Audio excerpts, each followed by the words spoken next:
Good evening, ladies and gentlemen.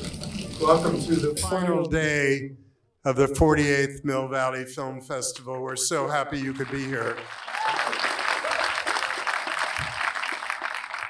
Our closing night film is Rental Family, a beautiful, beautiful film directed by Hikari. And we are so fortunate that we're going to have her up here on the stage, but there are a couple people, or actually organizations as well, that I would like to thank. You know, from many of you being here more than one evening, what a large production this is, and it literally does take a village. And many, many people, from our memberships to our major donors to our sponsors. And I'd like to thank Jackson Square Partners, and particularly Ken Broad, for making this evening possible.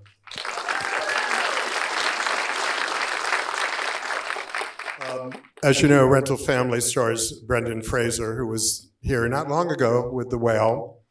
And Hikari was here before with 37 Seconds in 2019.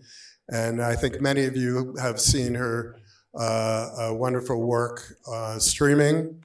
And we're just so delighted to have her here. This film has a special resonance, and when Zoe Elton and I saw it initially, we said, this is our closing night film.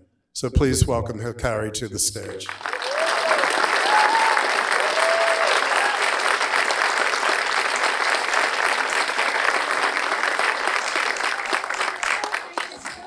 Hello.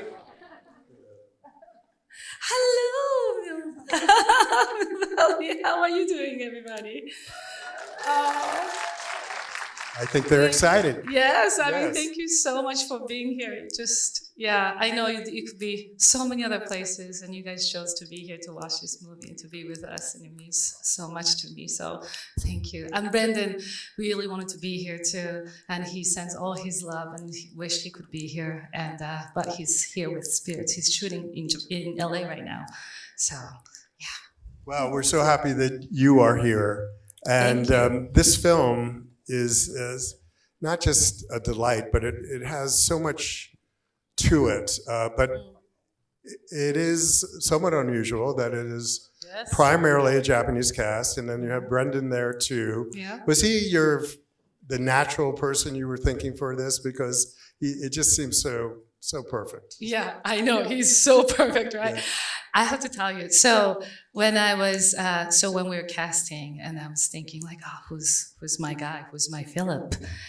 I got to see The Whale at the screening, BAFTA screening, and that day he wasn't able to come for the Q&A because he got cold, and he had to be at his hotel, even though he was in Los Angeles, he had to be at the hotel, and because of it, he showed up on this giant screen.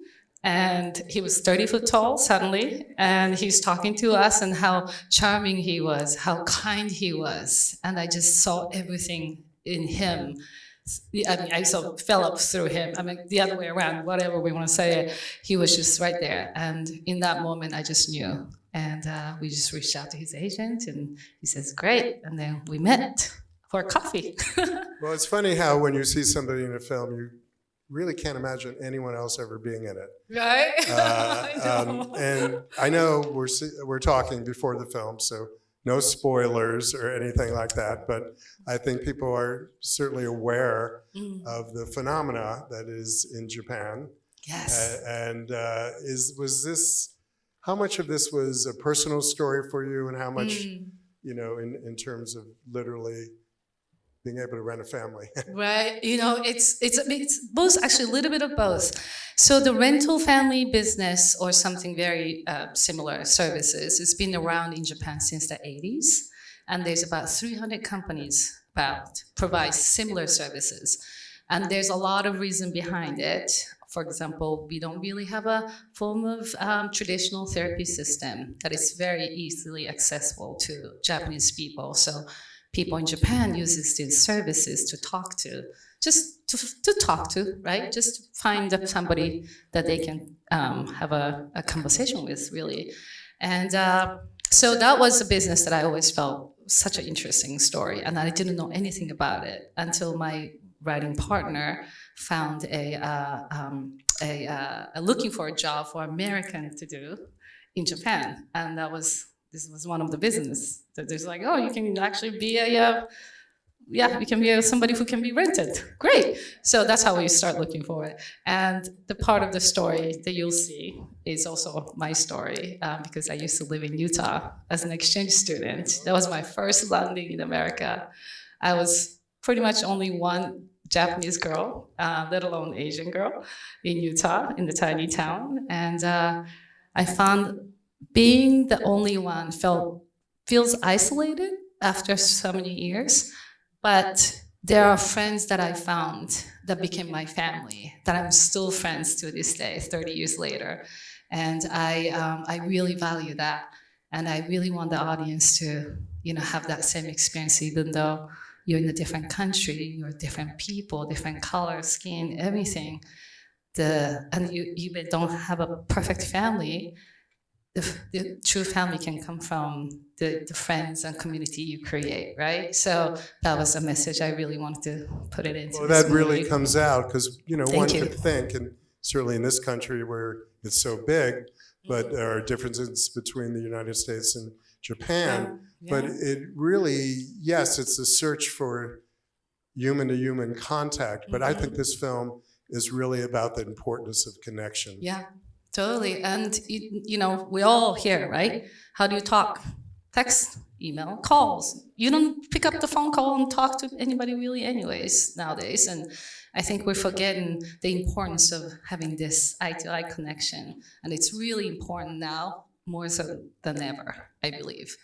Yeah, so. I know you're right. Mm-hmm. So with that, I don't think we want to say much more about the film, except that enjoy. And thank you for coming to the 48th Mill Valley Film Festival. And we are so honored that you are here with Rental Family. Thank you. Thank you so much for being here. And I hope you enjoy.